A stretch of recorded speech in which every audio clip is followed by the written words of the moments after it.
Caríssimos e caríssimas, bem-vindos a essa terceira parte do nosso primeiro módulo de metodologias ativas nos cursos de inverno 2020. Nessa terceira parte, nós vamos falar sobre a WebQuest, que é uma ferramenta e um método ativo de aprendizagem. Nós falamos muito sobre os diversos métodos que podem constituir as metodologias ativas. A WebQuest, que nós vamos falar agora, bastante rapidamente, é um desses métodos, certo? Foi discutida bastante, utilizada por algumas pessoas, com mais ênfase na fim da década de 90, início dos anos 2000, mas não é uma técnica que, digamos assim, possa ser deixada de lado de qualquer forma. Ela tem sim a sua validade, pode sim ser utilizada com bastante proveito, se nós tivermos a consciência de integrá-la nas nossas atividades escolares, certo? A WebQuest, ela também permite muitas formas de uso, sobretudo porque até mesmo em relação às tecnologias, a WebQuest pode não ser muito exigente quanto a isso. Devido a essas razões, foi que eu quis colocar por primeiro a WebQuest na nossa discussão sobre as metodologias ativas. O que é uma WebQuest? Bem, o conceito, como eu disse, ele não é novo, né? A WebQuest, o conceito dela foi desenvolvido em 95 por Bernie Dodge. Esse professor, ele pensou em criar uma metodologia que permitisse aos estudantes usarem a internet que emergia, né, digamos assim, publicamente naquela época, que pudesse utilizar a internet de forma criativa. Por isso que o próprio Bernie Dodge ele fala: WebQuest é uma atividade investigativa, e isso é interessante, em que alguma ou toda a informação com que os alunos interagem provém da internet. Então é justamente isso, uma atividade investigativa, como nós vamos ver adiante, porque o professor organiza a sua aula de tal maneira que partes dos conteúdos devem ser aprofundados mediante uma investigação que é capitaneada pelos próprios estudantes. Daí ser uma forma de ensino híbrido, né, e ser também uma metodologia ativa, tá certo? Que vamos perceber então. Em geral, a WebQuest ela é elaborada pelo professor, mas pode ser que os próprios grupos estudantes organizem a partir de sorteios temáticos, assim por diante. Então, ela é elaborada pelo professor e os estudantes vão resolvê-la a partir de grupos. Eles se organizam em grupos, às vezes até individualmente, mas em grupo também é mais interessante. Eles se organizam em grupo para tentar solucionar. Então, é sempre colocado um tema, que pode ser um tema dentro de um conteúdo mais amplo, né, de um bimestre, de um mês, de um semestre, né, e ali é colocado uma temática e dentro desse tema é dada uma tarefa. Então, por exemplo, o tema é o Egito Antigo. E a tarefa. Cada um pode discutir, por exemplo, o sistema de justiça, o sistema econômico, o sistema agrícola, o sistema religioso. Então, são as várias tarefas dentro do tema maior que é o Egito, tá certo? Esse tema também pode ser só para um grupo. Então, dentro do grupo, as pessoas podem se organizar. Uma vai falar da questão do exército, outro vai falar da questão da economia, outro vai falar da questão da agricultura, da religião, tá certo? Veja, é isso aí que está a questão do dinamismo. Tem o tema, dentro do tema as tarefas. A pessoa vai descobrir como é que agiam, por exemplo, como era a estrutura militar, como agiam os exércitos egípcios, né? Como, por exemplo, era a economia egípcia, como era a religião. E aí, uma vez tendo sido distribuído o tema e as tarefas, começa-se o processo de consultar as fontes de informação. As fontes ou os recursos, como idealizou Berne, eles são os mais, podem provir das mais variadas fontes, né, como nós estamos falando. As fontes podem ser as mais variadas. Podem ser livros, vídeos, pessoas que vão ser entrevistadas, mas normalmente, né, em geral, são páginas da internet ou web. Vejam, o que nós colocamos aqui? E é isso que é importante a gente ressaltar. Nós podemos utilizar páginas, sites e páginas da internet, mas não necessariamente podemos nos restringir só a isso. Então, muitas vezes a pessoa pode fazer um trabalho de pesquisa mesmo, de entrevista. Ela pode incluir no desenvolvimento da sua pesquisa, consultar livros na biblioteca, né? Entrar, por exemplo, no YouTube e verificar algum filme. Mas, se não tiver o YouTube, ela pode pegar recortes de revista, de jornal, né? Eu acho que essa é uma riqueza que a WebQuest proporciona, que nem sempre é ou foi bem explorada, certo? E o Bernie Todd, ele vai apresentar dois tipos de WebQuest. Ele subdivide a WebQuest em dois tipos. Essa tipologia diz respeito ao tempo de duração do desenvolvimento das tarefas. Pode ser tanto uma WebQuest curta como uma WebQuest longa. E ele fala que a curta pode durar de 1 a 3 aulas. Quer dizer, a pessoa tem o tempo das aulas para discutir o que está sendo construído, certo? Então, os alunos têm esse tempo de 3 aulas, durante os quais eles, na sala de aula, também podem aprofundar aquilo que estão pesquisando fora. E a WebQuest longa ela pode levar mais, de 1 semana a 1 mês. Então, muitas vezes a gente pode desenvolver essas atividades com muito mais tempo e com muito mais aprofundamento. Nas experiências que eu tive, eu cheguei a conduzir umas webquests cerca de 1 mês para o pessoal da graduação no curso de licenciatura em informática. Então eles desenvolveram uma webquest que durou 1 mês. E foi um trabalho interessante. Depois de desenvolver a webquest, nós montamos um e-book, né? E isso não de agora, isso na década 2009, 2010, para vocês terem uma ideia, né? Não é uma coisa nova. Então, nós montamos um e-book, né? E, claro, sempre quando a gente monta as webquests, nós vamos ver agora na sequência, o grande finale. A finalização é a publicação da webquest. Essa socialização do conhecimento também a partir da internet. Então, quais seriam as sessões de uma webquest?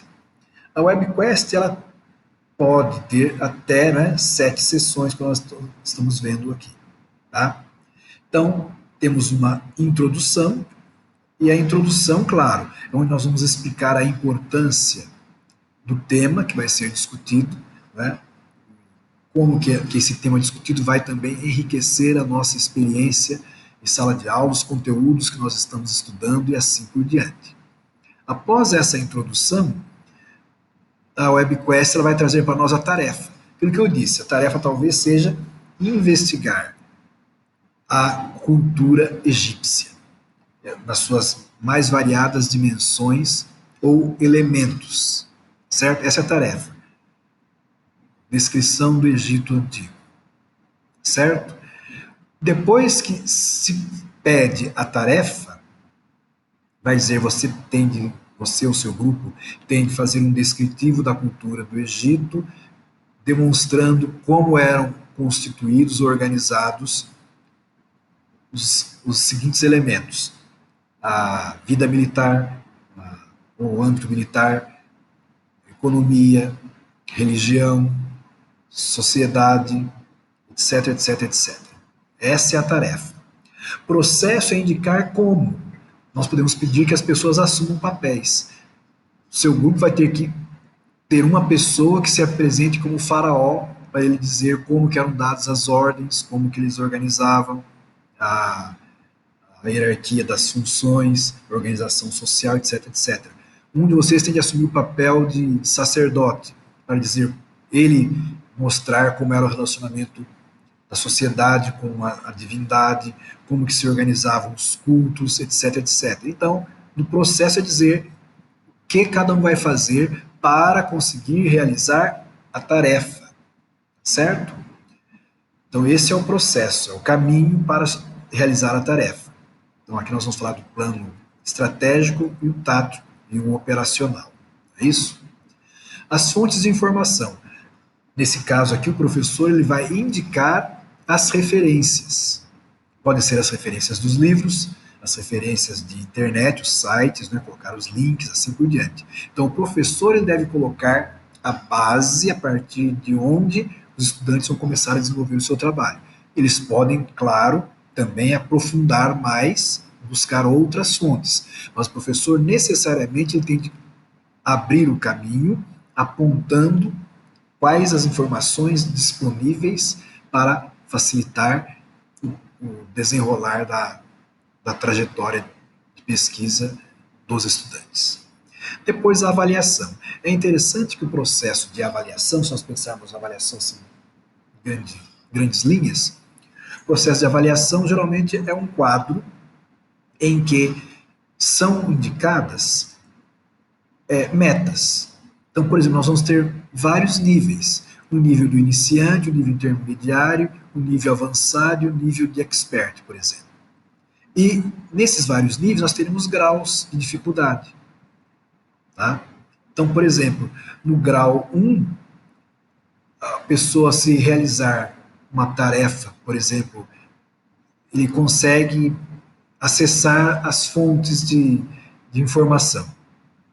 Como que ele acessa? Esse é o requisito, certo? No grau 1, acessar as fontes de informação. Se ele não consegue acessar, ele vai ter um zerinho ali, né?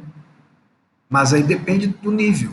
Se ele, por exemplo, for no nível expert, é zero. Mas às vezes para um nível iniciante, se ele acessa com dificuldade, ele pode ter um valor maior do que o expert.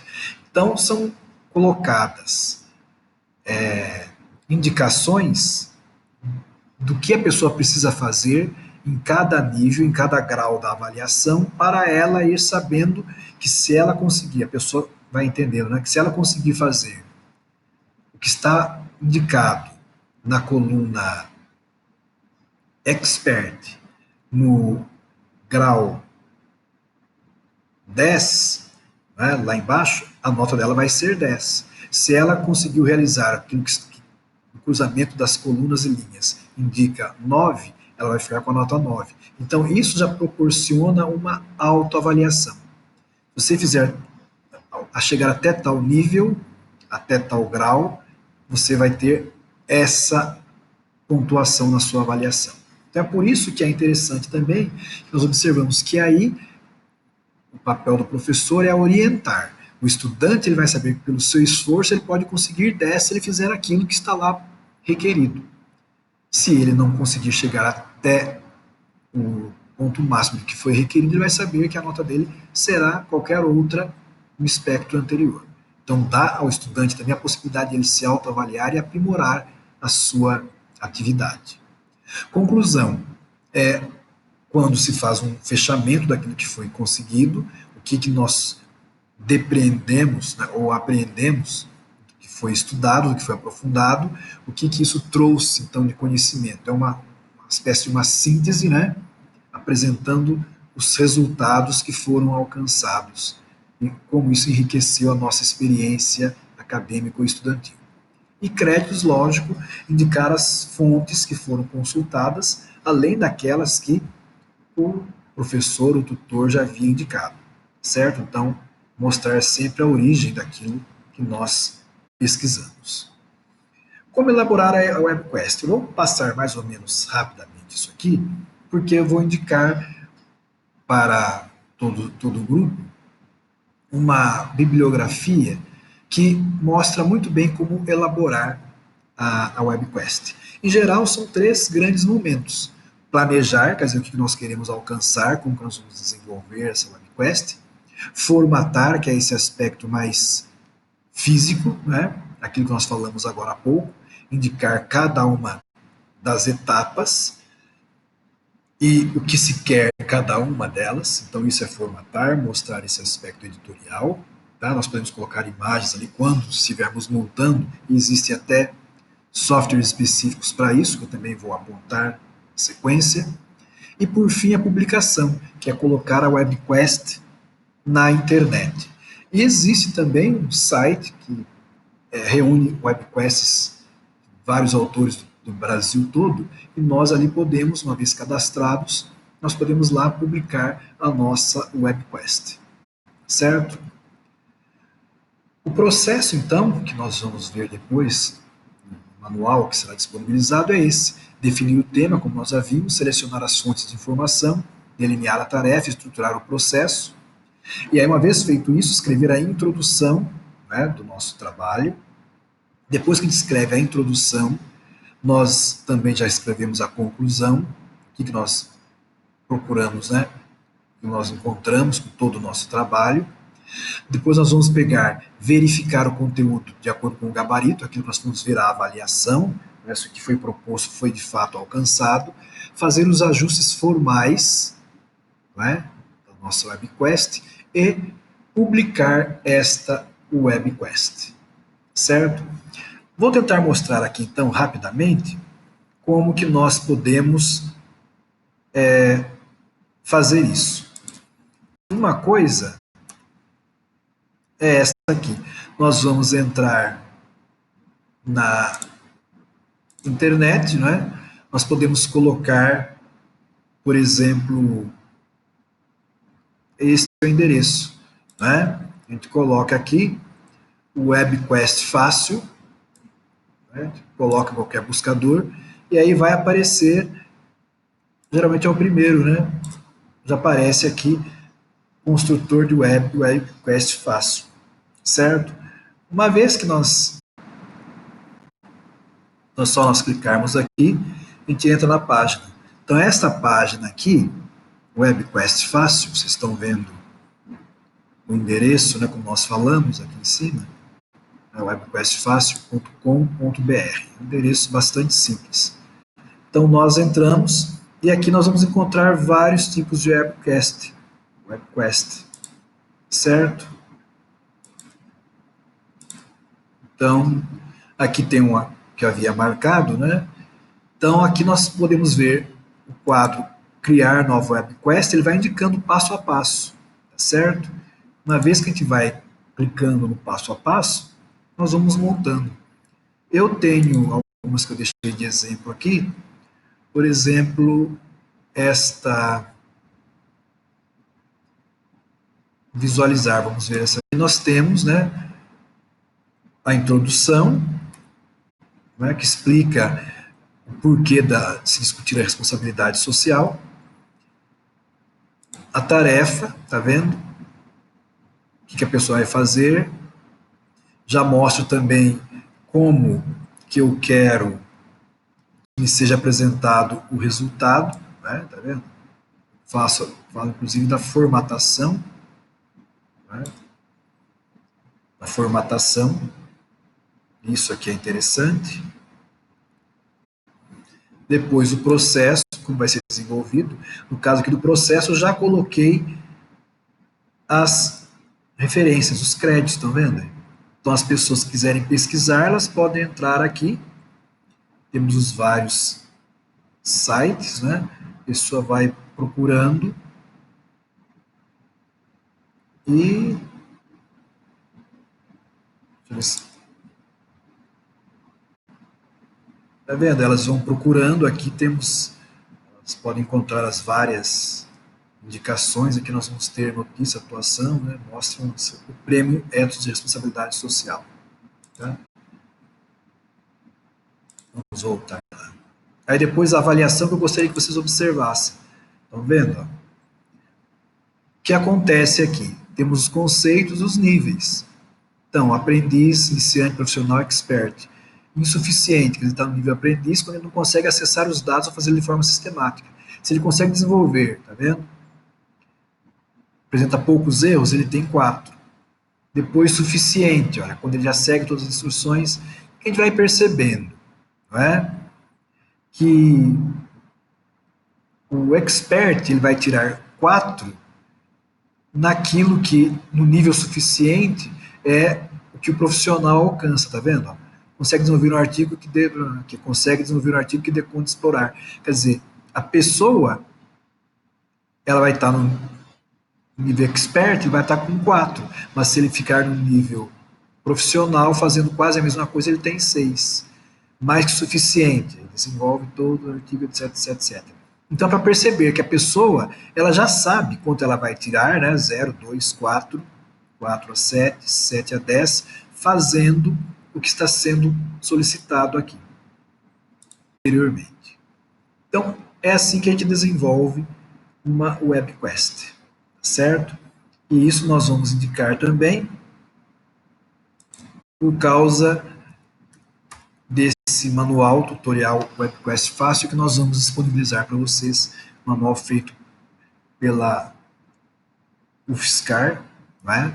E eles permitem a divulgação, o compartilhamento, certo? Então, diante disso, nós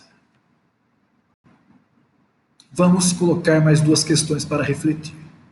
As questões são essas aqui.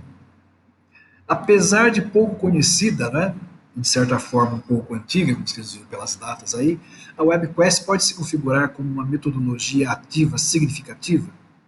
Sim, não, por quais razões? Por fim, devido à sua característica de não ser tão dependente das novas tecnologias da informação e comunicação, como a internet, por exemplo, a WebQuest pode ser uma alternativa para aquelas pessoas que não dispõem de internet e computador full-time? Sim, não. Quais as vantagens e desvantagens disso? Espero então que vocês tenham acompanhado esse primeiro módulo com interesse, que nós possamos ter auxiliado de alguma forma na construção desse conhecimento compartilhado. E eu os aguardo para o nosso próximo bloco, falando sobre as metodologias ativas na educação nesse curso de inverno 2020. Até a próxima.